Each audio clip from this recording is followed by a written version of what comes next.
বাংলাদেশের সর্বশেষ গুরুত্বপূর্ণ আপডেট সংবাদ এই মুহূর্তে আমাদের হাতে এসেছে।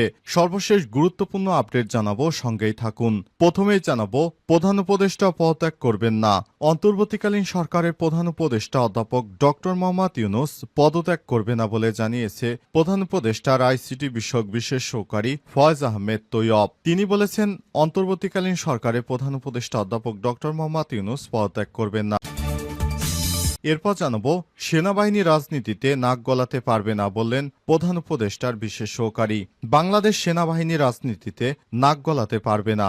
সেনাবাহিনী প্রাপ্য সম্মান দেখাতে হবে, অবস্থায় রাখতে হবে। তবে ডিসেম্বরের মধ্যেই নির্বাচন চেয়ে যে বক্তব্য দিয়েছেন সেনাবাহিনী প্রধান, তার এখতিয়ার লঙ্ঘন বলে জানিয়েছেন তিনি। এদিকে ডিসেম্বর জুনের মধ্যেই জাতীয় নির্বাচন বললেন উপদেষ্টা রিজওয়ানা। বন পরিবেশ উপদেষ্টা সৈয়দা রিজওয়ানা হাসান বলেছেন, অন্তর্বর্তীকালীন সরকার নির্বাচনের সম্ভাব্য তারিখ ঘোষণা করলেও একাধিক দায়িত্বে সরকার বাধার সম্মুখীন হচ্ছে। তবে ডিসেম্বর থেকে জুনের মধ্যেই নির্বাচন হবে, তার একদিনও এদিক সেদিক হওয়ার কোনো সুযোগ নেই। আজ ঢাকা বিশ্ববিদ্যালয়ের সিনেট ভবনে এক অনুষ্ঠানে সব কথা বলেছেন তিনি। এবারে জানাবো, জুলাই বিপ্লবের পর গত রাতটি ছিল সব থেকে কঠিন বললেন তাসনিম জারা। জুলাই বিপ্লবের পর গত রাতটি সব থেকে কঠিন রাত ছিল বলে মন্তব্য করেছেন জাতীয় নাগরিক কমিটির জ্যেষ্ঠ যুগ্ম সদস্য সচিব ও জনপ্রিয় স্বাস্থ্য বিষয়ক কন্টেন্ট ক্রিয়েটর ডক্টর তাসনিম জারা। আজ শুক্রবার নিজের ভেরিফাইড ফেসবুক এক পোস্টে এই মন্তব্য করেছেন তিনি বলেছেন, গত রাতে বাংলাদেশে নতুন এক মেরুকরণ হতে যাচ্ছিল। কি হয় সে বিষয়টি দেখার জন্যই মানুষ দীর্ঘ অপেক্ষায় ছিল। অবশেষে আল্লাহর রহমতে সব পরিস্থিতি স্বাভাবিক হয়েছে। এবং সর্বশেষ জানাবো, ভারত এই পরাজয় কখনোই ভুলবে না বললেন শেহবাজ শরীফ। ইসলামাবাদের সঙ্গে সাম্প্রতিক সংঘাতে ভারত যে পরাজয় বরণ করেছে তা দেশটি কখনোই ভুলতে পারবে না বলে মন্তব্য করেছে পাকিস্তান প্রধানমন্ত্রী শাহবাজ শরীফ। আজ এক প্রতিবেদনে এই তথ্য জানিয়েছে পাকিস্তানি সংবাদ মাধ্যম দ্য নিউজ ইন্টারন্যাশনাল। প্রিয় দর্শক, এতক্ষণ শুনছিলেন সংবাদ শিরোনাম, এবারে বিস্তারিত। তবে তার আগে বন্ধুরা, অনুরোধ থাকবে এই সংবাদটিতে একটি লাইক দিন। এই চ্যানেলে আপনি নতুন হয়ে থাকলে আমাদের সংবাদটি দেখতে দেখতে চ্যানেলটি সাবস্ক্রাইব করে রাখুন। কমেন্ট করে বন্ধুরা আপনার মূল্যবান মতামত জানিয়ে দিন আপনি বিশ্বের কোন দেশ থেকে বা বাংলাদেশের কোন স্থান থেকে আমাদের সংবাদটি দেখছেন এবং শুনছেন। এবারে বিস্তারিত।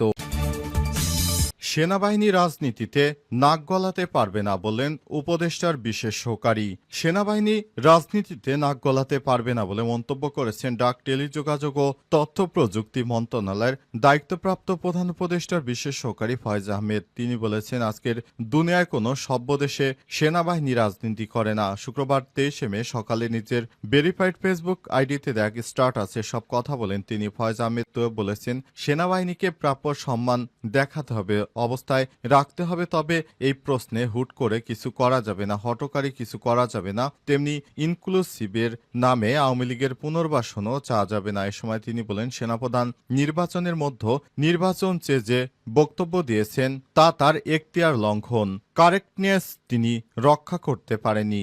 স্ট্যাটাসে তিনি স্পষ্ট করে বলেছেন, প্রধান উপদেষ্টা ডক্টর মোহাম্মদ ইউনূস পদত্যাগ করবেন না। তিনি বলেন, আমি মনে করি সরকার এখন থেকে রাজনৈতিক দলগুলোর সঙ্গে আরো দৃঢ়ভাবে কাজ করবে। তাহলে আর দেশে আশা করি কোনো সমস্যা থাকবে না। রাজনৈতিক দলগুলো শুধুমাত্র তাদের নিজস্ব স্বার্থ হাসিলের জন্য যেভাবে রাস্তাঘাট বন্ধ করে তারপর পুরো ঢাকাকে জিম্মি করে রেখেছে, এ কারণে অন্তর্বর্তীকালীন সরকার বিভিন্ন দিক থেকে নানাবিধ ঝামেলা আসার কারণে তিনি অবশেষে একরকম অতিষ্ঠ হয়ে তিনি পদত্যাগের কথা বলেছেন। তবে আমরা স্যারকে যেতে দেব না।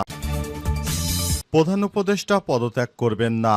অন্তর্বর্তীকালীন সরকারের প্রধান উপদেষ্টা অধ্যাপক ডক্টর মোহাম্মদ ইউনূস পদত্যাগ করবেন না। তার ক্ষমতার প্রয়োজন নেই, কিন্তু বাংলাদেশের জন্য ডক্টর ইউনূসের প্রয়োজন আছে। আর শুক্রবার নিজের ভেরিফাইড ফেসবুক পেজে প্রধান উপদেষ্টার আইসিটি বিষয়ক বিশেষ সহকারী ফয়েজ আহমেদ তৈয়ব সব কথা বলেছেন।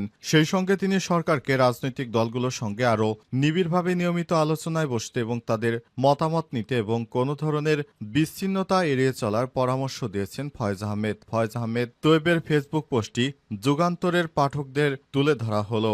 অধ্যাপক ডক্টর মোহাম্মদ ইউনূস এর ক্ষমতার কোনো প্রয়োজন নেই, কিন্তু বাংলাদেশের জন্য আমাদের একজন ডক্টর ইউনূসের প্রয়োজন। দেশের শান্তিপূর্ণ ডেমোক্রেট ট্রানজিশনের জন্য ডক্টর ইউনূস স্যারের দরকার রয়েছে। বরং ক্যাবিনেটকে আরও গতিশীল হতে হবে, সরকারকে আরও বেশি ফাংশনাল হতে হবে, উপদেষ্টাদের আরও বেশি কাজ করতে হবে, দৃশ্যমান অগ্রগতি জনতার সামনে উপস্থাপন করতে হবে। এ ব্যাপারে কোনো দ্বিমত থাকতে পারে না। আমাদেরকে দেখাতে হবে যে গণ অভ্যুত্থান পরবর্তী জনতার সম্মতিতে ক্ষমতায় এসে প্রফেসর সাফল্য দেখিয়েছে। বিশ্ব সম্প্রদায়ের কাছে ডক্টর মোহাম্মদ ইউনূসের সম্মান আছে, এটা রক্ষা করা আমাদের দায়িত্ব। আমি মনে করি সরকারকে এখন থেকে রাজনৈতিক দলগুলোর সঙ্গে আরও নিবিড়ভাবে আলোচনায় বসতে হবে, নিয়মিত বসে এবং বিভিন্ন বিষয়ে তাদের মতামত চাইতে হবে। কোনো ধরনের বিচ্ছিন্নতা কাম্য নয়। পাশাপাশি সেনাবাহিনী ও রাজনীতিতে না গলাক সে বিষয়টি আমরা চাই বলে জানিয়েছেন তিনি। প্রসঙ্গত গত 2 দিন ধরে রাজনৈতিক অঙ্গনে গুঞ্জন শোনা যাচ্ছে যে অধ্যাপক ডক্টর মোহাম্মদ ইউনূস পদত্যাগ করতে পারেন। এই গুঞ্জন নাকচ করে দিলেন তার বিশেষ সহকারী ফয়েজ আহমেদ। ডিসেম্বর-জুনের মধ্যেই জাতীয় নির্বাচন বললেন উপদেষ্টা রিজওয়ানা। বন ও পরিবেশ উপদেষ্টা রিজওয়ানা হাসান বলেছেন, অন্তর্বর্তীকালীন সরকার নির্বাচনের সম্ভাব্য তারিখ ঘোষণা করছেন। একাধিক দায়িত্বে সরকার বাধার সম্মুখীন হচ্ছেন, তবে ডিসেম্বর থেকে জুনের মধ্যেই নির্বাচন হবে। তার একদিন এদিক সেদিক হওয়ার কোনো সুযোগ নেই। আজ ঢাকা বিশ্ববিদ্যালয় সিনেট ভবনের এক অনুষ্ঠানে সব কথা বলেছেন তিনি। তিনি আরও বলেন, আমি প্রথম থেকেই বলে এসেছি যে উনি প্রধান উপদেষ্টা একটা সময় দিয়েছেন, ডিসেম্বর থেকে জুনের মধ্যেই নির্বাচন হবে। তার একদিকও এদিক সেদিক হওয়ার কোনো প্রশ্নই আসে না। ডক্টর ইউনূসের পদত্যাগ নিয়ে প্রতিক্রিয়ায় রিজওয়ানা হাসান বলেছেন, এখন কিছু এমন গুরুত্বপূর্ণ হয়নি যেগুলো আপনাদেরকে জানানোর প্রয়োজন বোধ করছি। যদি কোনো কিছু বলার থাকে বা হওয়ার থাকে তাহলে তখন সেটি বলবো। চাপের প্রসঙ্গে রিজওয়ানা হাসান বলেছেন, ধরুন প্রত্যাশার একটা চাপ আছে যে আমরা পারফেক্ট কাজ করতে পারছি কিনা, আমাদের বিবেচনা ওটাই একমাত্র চাপ, এর বাইরে আর কোনো চাপ নেই। ধরুন আপনি এখন এক জায়গা থেকে আরেক জায়গায় মিটিংয়ে যাবেন, সচিবালয় থেকে যমুনাতে যেতে পারবেন না, রাস্তা বন্ধ। কেন রাস্তা বন্ধ? এরকম অনেক সমস্যা আছে যেগুলো আলাপ আলোচনার মাধ্যমে সমাধান করা যায়। শুধুমাত্র সেখানে মানুষদেরকে হয়রানি করার জন্য অনেকেই রাস্তাঘাট ব্লক করে রাখছেন। তাদেরকে বুঝতে হবে, সময় দিতে হবে। কারণ প্রধান উপদেষ্টা একটা সময় ঘোষণা করেছেন, তার আগে কিভাবে নির্বাচন হয় সে বিষয়ে প্রত্যেক দিন শুধু নির্বাচন বললে তো হবে না। আমরা শুধুমাত্র নির্বাচনের জন্য আমরা ক্ষমতা গ্রহণ করিনি। আমাদের সামনে নির্বাচন ছাড়াও আরও প্রধান দুটি দিক রয়েছে। সেটি হচ্ছে জুলাই হত্যাকাণ্ডের বিচার করা এবং বাংলাদেশের পরিস্থিতি ঠিক করা, আইন শৃঙ্খলা সুনির্দিষ্ট করা। জুলাই বিপ্লবের পর গত রাতটি ছিল সব থেকে কঠিন বললেন তাসনিম জারা।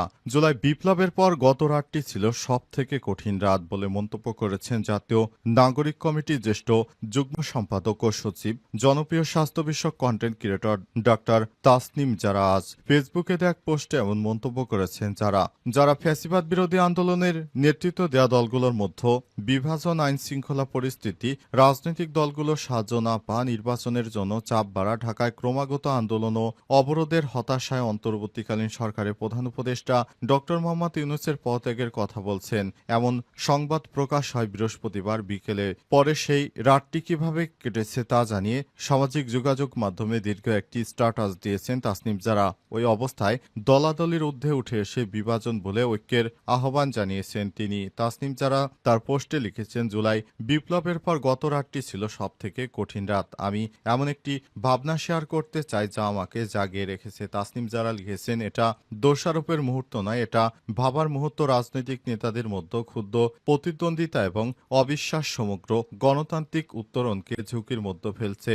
আমরা স্বল্পমেয়াদী হিসাব এবং নিকাশের জন্য, স্বাধীনতার জন্য রক্ত দেয়া জাতির আশাকে বিপন্ন করতে দিতে পারি না। তিনি আরো লিখেছেন, ইতিহাস আমাদের শেখায় যে যারা পরিবর্তনে ভয় পায় তারা নতুন নামে পুরনো অবস্থা ফিরে আনার জন্য ভাঙ্গন ও মেরুকরণের উপর নির্ভর করে। সুতরাং দেশকে স্থিতিশীল করুন, সেটি রাজনৈতিক দলের সব থেকে বড় ইচ্ছা হওয়া উচিত। কিন্তু তারাই যদি বিশৃঙ্খলা সৃষ্টি করে তাহলে মানুষ যাবে কোথায়?